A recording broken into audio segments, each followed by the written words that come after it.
嚟到2026年1月，咁 Tribe 咧就啱啱出咗2025年嘅成績表。咁有留意到新聞嘅都知道㗎啦。咁2025年咧就經過一個調整期。根據數據，大多倫多市嘅成交量咧比起前一年咧就跌咗大約11%。咁而個成交價咧就跌咗大約5%。咁而嗰個樓盤量咧而家就多咗大約10%度。咁究竟而家嘅係咪一個入市嘅好時機呢？又或者會唔會揾到一啲比較筍盤呢？所謂咁啊，我而家咧就嚟到呢度係 Markham 比較方便嘅社區 Cachet， 咁去睇下呢度一個叫 On the Mark 嘅鎮屋項目。都講翻少少 On the Mark 嘅背景。喺2020年年底，發展商 Stateview Homes 推出 On the Mark 項目，樓盤位置優越，坐落於16街格 Woodbine 附近。當時銷情熾熱，第一期70個單位迅速售罄。到2023年年初，項目已經達90%完成。當時買家仲以為收樓指日可待。2023年5月，地產界傳出消息，Stateview Homes 涉嫌針對 TD Bank 進行大規模開空頭支票詐騙，金額高達3700萬加元。事件引發債權人集體逼債，Stateview Homes 整體債務超越3.5億加元，隨即被法院下令進入破產接管。同年9月，安省法院批准將 On the Mark 項目整體出售俾一間公司。呢次轉手令買家可以選擇按修訂條款完成交易，或者終止合約。如果買家選擇終止合約，喺合約正式終止後，買家可以透過 Tarion 申請訂金保障索償，追回法定限額內嘅訂金。咁我相信當時係有買家選擇離場。而家嘅發展商就再出售買家撻訂後嘅新樓。今次睇嘅鎮屋係全新未入伙嘅，新買家會有 Tarion Warranty。根據當時嘅銷售書，呢個單位係有2758尺嘅 Corner Unit， 3層連天台加 basement 嘅鎮屋。呢間 Freehold 鎮屋係有165蚊 Portal Free， 而家售價大約係125萬。咁好啦，嚟到屋裏面呢，呢個正門一入嚟呢，就係一個大玄關位。咁呢度絕對有足夠空間擺所有鞋啊、衫啊、整啲掛鈎啊。咁呢度都有一個 closet 咧，可以擺啲衫啊嘅雜物咁樣嘅。咁啊，門口隔離咧就係一個廁所。咁呢個廁所咧其實已經 upgrade 埋有個 shower 嘅，咁所以係可以住喺度做晒所有嘢㗎啦。咁個問題咧，我覺得咧就係一個兩個咁大嘅窗咧，就會好似有啲 privacy 嘅問題。咁同埋咧，其實你望出去咧就其實好貼地啊，真係。咁你會覺得會唔會好容易就俾人爆咗個窗入嚟啊？或者有冇啲安全嘅隱患咁樣嘅？咁呢度咧就係地下嘅走廊啦。咁呢度有條樓梯上去上面嘅。咁跟住咧呢個範圍咧，其實就去到嗰幅牆咧，就大概有100，計埋嗰個樓梯 area 就大概有100尺咁樣嘅。所以其實都蠶食咗個空間比較多嘅。咁跟住呢度落去咧就係basement 門口啦，同埋一個 garage door 嘅。咁我哋嚟睇下呢間睡房先。咁呢間其實係我覺得發展商 upgrade 咗咧，就係想做一間睡房，因為佢有個浴室喺嗰度啦。咁呢度絕對係能夠擺一個 queen size 嘅床喺度嘅。咁問題又係一樣啦。咁呢度咧出邊咧就係街。咁同埋其實我諗我咁跨出嚟已經出到去出邊。如果人哋真係打爆玻璃啊，或者強行咁入嚟咧，其實我覺得係比較危險嘅。咁所以就可能未必做一個睡房未必咁適合。咁再到嚟2樓啦，咁一上到嚟個空間感咧其實好好嘅，因為呢度咧有10尺樓底，同埋圍住咧都係全部大窗。咁呢度有個廁所咧，裡面咧都係有隻大窗嘅。咁呢度係一個門口去 balcony 啦。咁大窗有大窗好啦，因為採光度好好，但係咧都係嗰個問題，即係你嘅私隱度咧就唔係咁好啦。咁如果你話要整晒所有窗簾啊，咁好似嗰個原生採光度嗰個好處咧就冇咁好。咁同埋咧窗始終比起牆咧嗰個保溫度咧就冇咁足夠。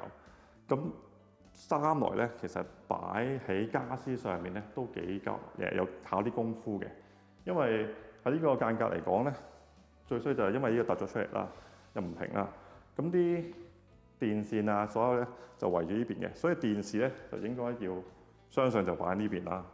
咁你擺電視喺度嘅時候咧，咁相對梳化咧就擺喺依個至中嘅位置，因為你又唔可以擋住個出 balcony 嘅門嗰度。咁所以咁你嗰度又有一個格一格咁樣，所以其實我覺得擺位方面咧就要考用家嘅設計啦。咁咧我哋過隔離咧就係一個煮飯廳嘅位置啦。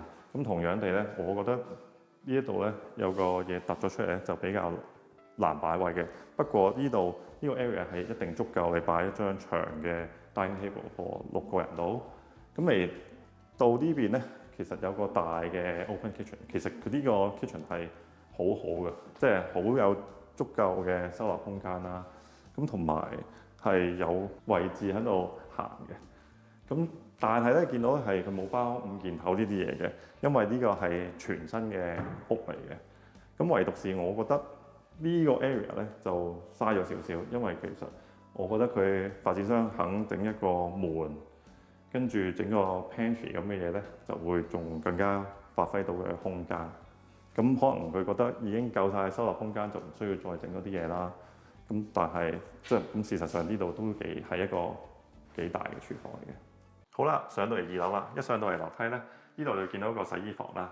咁呢個空間咧，其實就只能夠擺個 stack 嘅洗衣乾衣機，就唔能夠擺2件咁樣分開啦。跟住入到嚟咧，呢邊就係個主人房，我哋入嚟睇下先。咁呢個主人房咧，個面積就唔算十分大，不過咧佢就好又係貫徹翻成個設計，就好多窗，同埋咧呢度有個 high ceiling 嘅整咗，即係應該至少都有11尺高啦，呢一個位。咁所以咧個空間感又一樣係好充分嘅。咁你絕對能夠擺個 king size 床喺度啦。咁呢度轉入嚟咧就係一個 walk-in closet。呢個 walk-in closet 咧都係實質係幾多收納空間嘅又係。咁同埋佢又係整咗一個 high ceiling 去到11尺嘅。咁如果你能夠善用嗰個高度咧，其實你係可以擺好多嘢。咁嚟到主人房嘅廁所啦，咁呢度有個 double sink 啦，咁同樣呢度有大窗啦，同埋一個 high ceiling嘅。不過我自己就覺得喺一個廁所裏面未必有咁嘅需要做到一個 high ceiling 嘅效果，同埋咁大隻窗。咁同埋咁你一入到嚟呢度好似感覺就係缺少咗啲嘢咁樣。其實呢度咧應該係有個可以擺個 bathtub 嘅，不過呢一個係一個 upgrade 嘅項目。咁呢間屋就最初就冇 upgrade 到啦，咁所以而家就空咗一個位喺度咁樣。好啦，呢間房咧就係2樓嘅第2間房啦。咁其實個 size 都係正常，又唔係特別，又冇咩特別，係又係貫徹翻嗰個大窗嘅設計啦。咁同埋呢度可以擺到間 twin bed 啦，我估。咁跟住再行入少少咧，我哋就會去到第3間房噶啦。第3間房咧，個設計咧就反而我覺得個 layout 就有啲奇怪，因為一入到嚟咧，咁就有個 balcony 先啦。首先就去到有個門可以出去㗎啦。咁呢邊有個大窗啦。咁另對面呢邊咧就有個牆咧，有個風口。咁嗰度咧就有個 closet。咁所以幅牆咧都唔係可以俾你拍牆擺到一張床嘅，除非你就頂住個風口啊，或者拍喺呢邊啊，咁樣嗰個設計方面，即係個擺位方面咧，就考啲功夫啦。咁咧，我哋呢度咧係3層樓高嘅 townhouse 啦，咁加埋頂層咧係基本上4層樓嘅。咁我而家想實測下咧，究竟由地下呢一層咧行上咧係需要幾耐？用正常做步速。咁我而家就開始。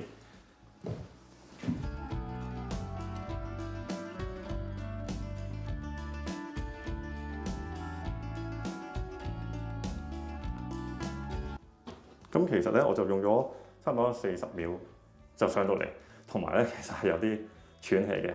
雖然你話未必係下由地下走到上嚟天台，但係可能有啲朋友嚟打BBQ啊或者剩咧，或者攞起上嚟咧，咁咁你都要係行咁多層，你都聽到我係有啲喘氣嘅。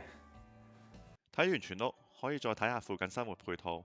由呢度出發，揸車大約2-3分鐘，轉個彎就有個廣場，入邊有超市、餐廳同生活所需。實測過就算行過去，都只係大約5分鐘，算係方便。如果呢度啲鋪頭唔啱你，過對面馬路仲有另一個廣場，日常生活配套尚算可以。而且大家要留意，出邊駁去 Leslie 條新路已經動緊工，預計2026年年尾完成。到時避開咗而家16街嘅塞車位，去 Leslie 同404會更加快。好啦，睇到呢度，唔知大家對呢個曾經涉及法庭接管，而家又平咗嘅樓盤有咩意見呢？你哋會唔會揀平價入市呢？歡迎大家喺下面留言討論。我哋下次樂觀樓市再見。